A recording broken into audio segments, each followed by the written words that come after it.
Good morning, everybody, and happy Friday. My name is Gareth Soloway, Chief Market Strategist here at verifiedinvesting.com, and this is my trading game plan. All right, so a lot of interesting news today, right? Yesterday, we had the NVIDIA earnings reaction. The markets were still able to grind higher. However, after the bell yesterday, Marvell, another technology AI semiconductor play, had disappointing revenue guidance and earnings. And essentially, we're seeing that stock down precipitously, dragging down some of the semiconductors today a little bit. Another factor, Alibaba reporting that they now have a major player in the AI chip industry here, developing a chip that can do a broad range of tasks and basically could become a rival. And I would just say this is that where a lot of these semiconductor trades are trading, or these stocks are trading, they are primed for disappointment, meaning that if you get some competition out there, margins are going to get slammed. And we know China is actively continuing to develop some advanced AI chips. So Alibaba stock today rallying sharply higher. AI chip stocks like NVIDIA coming down a little bit on Marvell Technologies earnings, as well as that Alibaba news. And that doesn't even talk about the PCE data that we just got out. Let's take a look here, guys. PCE data, and this is where things get even more shady, right? You can see right below me on the screen, we have PCE data 0.2 for month over month, 2.6 for year over year, core 0.3%, PCE year over year, core 2.9%, personal spending up 0.5%. Now, this is the kicker. Number one, we're coming into a 3-day holiday weekend. It's Labor Day, right? Monday, markets are closed for Labor Day. This is a huge shopping weekend. It's kind of looked at as the beginning of the start back after summer. So again, you'll have lots of barbecues, people hanging out at barbecues here in the US. Right now, the question I would ask you is, do you think these numbers were going to be bad or okay? All right, now listen, you've gone to the store, I've gone to the store, the supermarket, even here, continuing to see prices inclining. Yet, every number there that you see below me was exactly to the penny in line with estimates. Just saying, folks. Again, could it be that we want to keep the markets up into the holiday weekend here? Good shopping weekend, get consumers out, get them talking at barbecues about how great the markets are. I'm just throwing it out there. But to me, considering the economic data, how kind of off it's been just naturally, to get a day where every single number, we're just not talking one number here. Look at all those numbers below me. Every one of them met exactly at the forecasted level. Just saying. All right. In any case, that's where we are. If we flip over to the charts here, you can see on the back of that, we saw a little bit of a move up in the S&P futures here. One of the interesting things here for I think most of the markets are just happy that it is not a bad number, and they're just willing. Listen, you're not seeing a big pop on this because I do think there's a healthy amount of skepticism. But as we can see, this was yesterday's action. The market's initially dipping and then everything roaring back and climbing up. And then overnight, we got the Alibaba news. We got the Marvell technology earnings. We got Dell earnings. We'll talk about that as well. And we did see the futures coming back in, and then a little pop on relief, at least going into the holiday weekend. The numbers were at, and I'm doing air quotes here, expectations or forecast. Okay, so let's get right into some charts so we can get to some major movers here. We got to take a look at our S&P daily chart. Our S&P daily chart yesterday did push up a little bit more. Notice we're still trading between these two major trend lines. So you have your support line on the S&P at around 64, well, we'll call it 64.15. Remember, this is a rising trend line, so early next week, this will be up to about 64.30.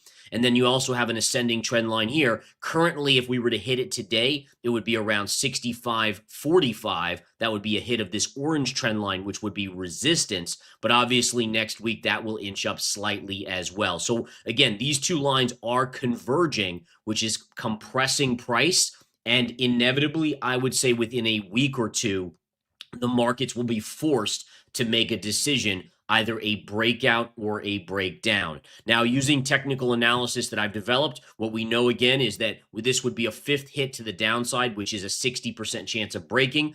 The upside on the underbelly of this would only be the third hit. So the odds of it breaking are less to the upside, favoring actually no break, maybe a pierce, but no break, versus downside, a slight favoring to a breakdown. And again, upsloping wedges tend to break to the downside, although sometimes they do like to fake us out and quickly punch above to get the bulls to the uber levels of bullishness. All right, looking at the QQQ here, the NASDAQ inched up yesterday as well. Today it is trading down a little bit as we looked at the futures just a few minutes ago here.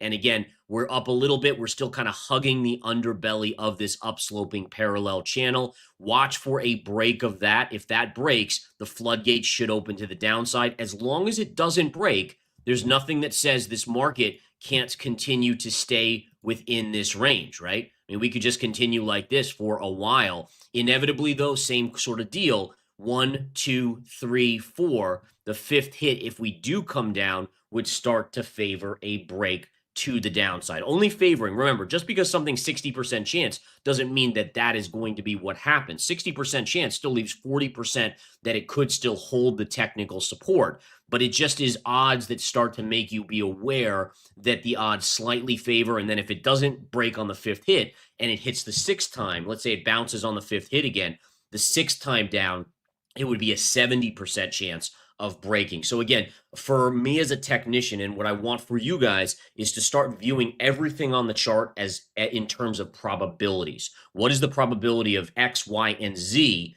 And all of a sudden you start viewing things very logically. You don't follow the FOMO, you don't follow the greed and the fear and the panic and the emotion. You start to view charts very kind of logic based. And it actually is very freeing to be free of getting caught up in the emotion of what everyone else is kind of, fantasizing about, if you will. All right, back to the charts we go here, guys. Quickly checking in on the US dollar. The dollar getting a tiny bounce, but still below this trend line here. Granted, it has not confirmed yet, so we'll have to monitor that. Again, it is below, but no confirmation of a breakdown at this point. 10-year yield getting a small bounce as well. Again, we had the breakdown here of the wedge pattern, classic wedge with a bear flag, and now we're starting to come in. You're getting a small bounce because you're kind of right in line with the lows here, but I would still expect a small bounce and then a rollover even lower on the 10-year yield. All right, into MRVL. This is that chip stock that, again, reported earnings yesterday after the bell. You can see the big drop and the continued move to the downside. So number one, this is going to be a little bit of a negative drag on the semiconductors today. Now, let's be fair. There's nothing that says prior to a 3-day weekend, you might not still see very light volume in the sector, and generally the sector could float back to the flat line or even slightly positive. But right now, it is showing a little bit of pressure here on Marvell. MRVL, where's my level here? So we're trading at 66.30. There's a ton of support down in this range. Notice the pivot lows here and here. And then you have a gap fill down in this range with some sideways consolidation. So $59.35 to $56.35. That is a key level today. If this thing sells off hard and then we get into that level, I likely will start to accumulate for a bounce, only a short-term bounce, not a long-term play here, just a short-term opportunity. Dell, another player in the data center. So this is key, guys. Dell doesn't necessarily make chips per se, but they are very heavily involved in data centers. And this stock as well is down. It's not down a lot, though. Let's be fair. The stock closed yesterday at around $134.50. It's trading at $125. So it's down about $9. It's a decent move, but not as big as MRVL. Now, if we go to the daily chart on this, you can see it had like this bear flag going into earnings and almost like a little head and shoulders, right? If you look at this, again, with the gap down today, it likely will trigger that neckline of the head and shoulders. And what that does to me is it says, okay, well, let's start figuring out where the target can be by using our essential tool of measured movement, right? So I'm just drawing in the head and shoulders right now for you guys. But again, there's your head and shoulders, very crystal clear here. And what we do is we say, okay, well, if we take a measurement from the high of the head down to the neckline, right? And then we measure that based on a breakdown, which will be today. So it would be right here. It's going to open right here or below that level. This gives us a downside target of around $112. Now, what's so fascinating about this and why I love charting is what do you see at $112? Look at this. right in this range. Look at all that support. See that? And isn't that so cool how it just naturally dictates that, okay, if price comes down, that's where it's going to find a good level of support. And I want to stress again, it doesn't mean it's going to stay there forever and then go back to all-time highs, right? It eventually could break that level, but we should expect technical support at that level. So for me, there's a little bit of a day trade opportunity around 116, but really, once you get into this area here, especially around 109.50, there's going to be a ton of technical support. Now, we got to turn our attention to another big story here.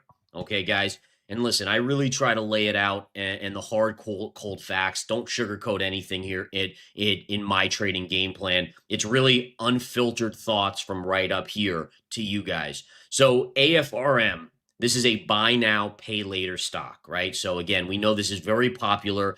Every expansionary period before a recession, buy now, pay later get very hot, and the stocks go nuts to the upside.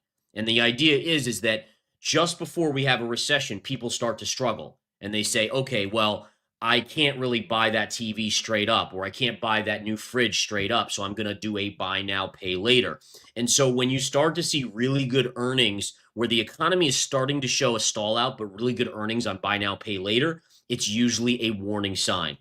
Now, today we're seeing great earnings on Affirm, AFRM, up huge on earnings, trading at 90, just above $93. And you can see the stock has had an impressive run. And if we zoom out here, there is a level to monitor. And by the way, just before the 2021 bear market into 2022, look at this thing. It shot up massively, right? So what I'm seeing here on the charts for a trade today is at around $96.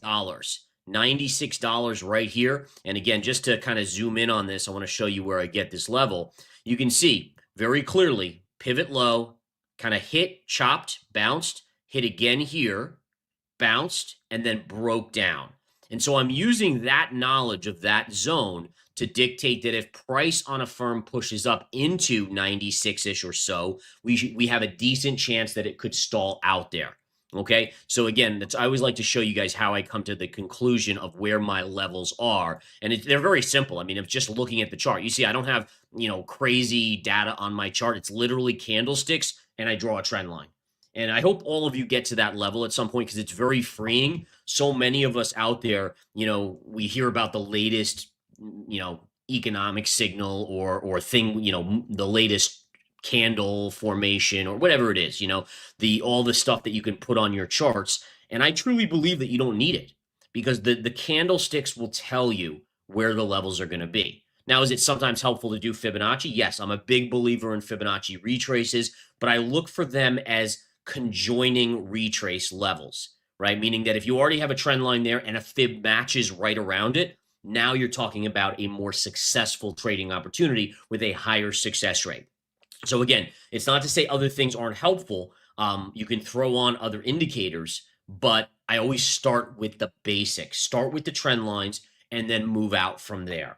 Okay, so again, just going back to Affirm, 96 Pierce would be a level for me, but I do think that we've talked about Alibaba today with their new chip and how that could be a negative for margins for NVIDIA and the rest of the crowd. We've talked about how Marvell, MRVL, was not great on earnings. They're an AI play, Dell down on the data center factors, and now we have Affirm showing us that they're doing really, really well, which honestly, as an economic indicator, is probably not great. All right, Ulta Beauty popping initially on earnings and then coming back in. Really not much to discuss here. This was a level that we had yesterday in the earnings trader, which is part of Smart Money Stocks and ETFs. We live traded this yesterday. You can see the level actually was a great level. I only made a little on this trade. I got out a little too quick, but nonetheless, it was really a great pullback there. But in any case, if we look at Ulta, you could see it was trading up. And by the way, there's that same level right there. There's a gap fill there, by the way. I wanted to show you this. That's how I arrived at that level. Look at how simple that was. That level right there, if we go back to the intraday chart and we refresh, boom, it pierced it, sure, and then comes right back in. Amazing how the levels, even on earnings after hours, work so well. Suffice it to say, maybe if it gets back to that level, there'd be a short there. There's also a double top just above it at around 575. We also kissed that in the after hours. But again, it's not up at this point enough to get my attention. Sentinel One, which is a cybersecurity play, is up decently on the day, trading around 19 bucks after closing in the 17s yesterday. This is the one level I'm monitoring, a downsloping trend line. It would be right around 20 bucks today. If it gets above 20, there might be a shortable level there. Now, this stock has been beaten down, so you got to be careful shorting stocks that are at the lows of charts versus at the highs. Usually people are kind of counter thought process to that. They say, oh, well, it's obviously very negatively viewed by investors, so it's got to be an easy short. I look at it the opposite. I say it's been beaten down, sentiment is negative, therefore it has a bigger chance of squeezing as a short. So there is a level at 20, but you got to be very careful and keep a tight stop on that. ADSK having a nice move on earnings as well here. All right, and what we see on this is a good gap up. If we zoom out on this, there is a level for me that I will be monitoring, two levels, in fact, 342 and change, and then this pivot just below it at 335. So those two levels, starting a short position right in here as a day trade, look for a pullback. There should be a lot of resistance here, maybe even as a swing trade if it tags that 342 to 343 level on ADSK. All right, now we got to talk about this stock. All right, this is Caterpillar. Okay, Caterpillar is a play, global play, frankly, and that's the problem. So Caterpillar came out this morning and said, guys, we're going to take a $1.5 to $1.8 billion hit based on tariffs. So more and more companies, now that tariffs are being solidified, again, when it was in April, we got the delays, we got this, we got that, but really more and more of these tariffs are now sticking, at minimum 15%. And these companies are now feeling the effects of these tariffs. And so I think it's important to note that, again, if you're looking for more and more of these kind of signals that, the euphoria in the markets might be a little bit overdone, Alibaba news, Marvell news, even NVIDIA missing on the AI data center number slightly. That was a negative there. These little things continue to be signals to me to be very aware, especially with the VIX at 14, really low on the VIX, that we could be on the verge of something. Maybe now that we're getting back into September, we could be ready for some sort of pullback. All right. In any case, Caterpillar down about 3%. Not a big move there, but I just wanted to bring this to your attention. Notice this trend line, by the way. We didn't ever get back to this trend line, but right over here, you can see pullback, retrace. We're now potentially making a lower high. The question I would say is, do we make a lower low? And if we make a lower low, now you start a downtrend, right? Downtrends are the opposite of uptrends. Uptrends are higher highs and higher lows. Downtrends are lower lows and lower highs. And ultimately, again, we've only potentially made a lower high. We haven't made a lower low yet, but we want to monitor this 405 level in the coming days in case Caterpillar breaks that level. And then lastly, take a look at Alibaba. Alibaba, again, pushing up beautifully today. Big move on Alibaba on the back of their new AI chip that they have developed, folks. And again, this, to me, it's not so much an Alibaba story. Obviously, it's good. Alibaba's up 7% this morning. And by the way, I gave you a heads up. Start accumulating China stocks. Baidu, Alibaba, KWeb, which is the ETF. We had a breakout on the KWeb recently, and I showed that in previous My Trading Game Plans. But the point being is, to me, this is a bigger story for U.S. price to perfection AI stocks. Competition's going to come, guys. I mean, that's the essence of it, is that when you have a product that has incredible 60-70% margins, especially China is going to try to figure out a way to get equally as good, if not better, chips. And that will ultimately be offered to the world markets, and drive margins lower. And so again, you have to wonder, with some of the misses here on earnings, even though they're just slight, unlike NVIDIA's data center, do we or are we near peak AI data center revenue? Maybe. With competition and margins. Could margins be peaking as well? Little things like that to be analyzed and discussed. All right, so Alibaba, big push up here, guys. If we take a look at the chart, look at this beautiful, I mean, this is one of my favorite patterns, folks. I love this pattern. You got this V bottom, essentially cup, and what is this pattern here, guys?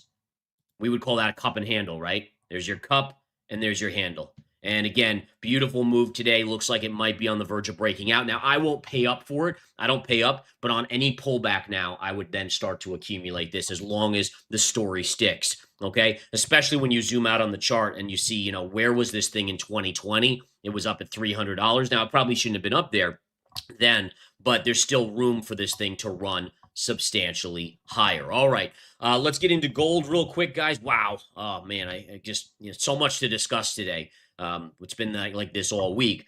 Gold today is flat to positive. So again, gold is inching up just a little bit. Remember, if gold continues up, there's going to be big resistance at 3,500, upsloping trend line merging with flat top, double top, all-time high. If it can get through there, I do agree that gold should then head towards 4,000. But until then, I remain a near-term skeptic, even though I am a huge long-term bull and even mid-term bull.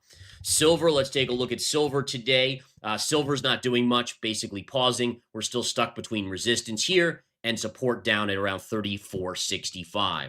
Crude oil, we've kind of been just chopping around the last few days, and that's continuing. Same thing, we're neither at resistance like silver nor at support, and so it's just a wait-and-see type setup for us to get more information. Now, yesterday, natural gas had a great move to the upside, pushing just above $3. It's pausing here. There is still resistance. It has not confirmed above $3 yet, so monitor that. But again, if it's able to confirm above, I do think you go to about 322. There's this pivot point right in here that would be a good opportunity for a trade. All right, as always, folks, I love going into questions. We don't have a lot of time here, so I'm not going to have a ton of chance to answer questions.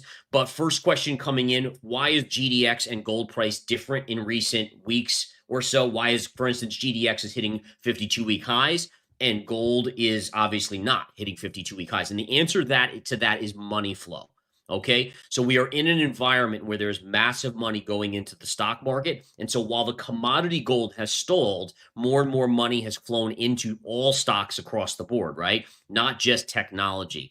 So you're seeing that money flow push into GDX. Now, if you had to ask me which one do I pick in the near term, I would actually do a pairs trade here. I would short GDX and be long gold. And ultimately, the idea there is if gold falls, GDX probably falls more. You make money on that side. If gold goes up, yeah, GDX goes up, but it's so extended, gold may actually outperform in the near term. And again, just talking near term here. Ultimately, I like GDX and gold on pullbacks to the long side, but I do think GDX is very extended here. In fact, we can flip over to the chart and just quickly take a look at that. You can see GDX, again, has really rallied up substantially. There's a chance it could get up a little bit higher, all the way up to about, let's see, that would be around $64 to $65, the upper range of the parallel. But again, shorter term, you can see new 52-week highs versus gold. If we look at that chart, obviously gold has stalled out now for really since April. Since April, gold has not made a new high. All right, so just something to keep an eye on there. All right, next question I have here, folks, is about, let's see, about HIMS. Update on HIMS, where's next support, and is current consolidation bearish? Let's quickly look at HIMS. That might be the last one for today, and of course, every day at the end, depending on time, I'll get to as many questions as I can. So what I'm seeing here, guys, is look at HIMS, is at support, technical support right here, but would I go long? The answer is heck no. Why? Because look at the bear flag forming. Okay. Now, listen, it doesn't mean it has to play out, but that is a crystal clear drop, bear flag. To me, that's setting up for another attack on this line, and it could break. If it breaks, start looking for support around $37.85 or so. This pivot high right in here. There's also a gap fill around 36. But for me, anyways, great pullback on HIMS, but this area right here, this bear flag is concerning on HIMS based on that consolidation right there. Let me do one more question. What the heck? Next question here. It says, would love for you to cover Snapchat. Sure, Snapchat. Let's take a look at Snapchat. Snapchat, you can see I have had a former pivot low, and look, price has kind of gotten below. It doesn't look like we've confirmed below yet, but that's a little concerning. But man, this thing's been beaten down big time. All right, so this is what I would say. For me, I'm not going to look to go long. I would not be bullish on this. I'd be more neutral. But notice this, if we break this near-term trend line, which it looks like we're trying to do here, then I would look to play a long at this double bottom from 2018 right around $5. Gets to $5, there should be significant support there on this. But right now, again, the fact that it's kind of flirting with confirming below this line, that's a little too dangerous for me to go long. Listen, if it reestablishes, maybe, but be careful. Remember, markets are right off of, in fact, we just made a new all-time high yesterday on the S&P. And so just imagine the S&P has a run-of-your-mill 5% drop. 5%, nothing big. What does Snapchat do that it's already at the lows? Probably goes lower, right? So I think $5 is a reasonable area to start to expect it to go in the near future. All right, guys, I have to get going because I'm already late for my trading room. But as always, folks, I love it. Thank you guys so much for being watchers, avid followers, supporters of everything we do technical wise. All probability, no BS, no time for that nonsense, the hype, the nonsense. It is what it is. Let's discuss the charts. Have a great one, guys. Take care.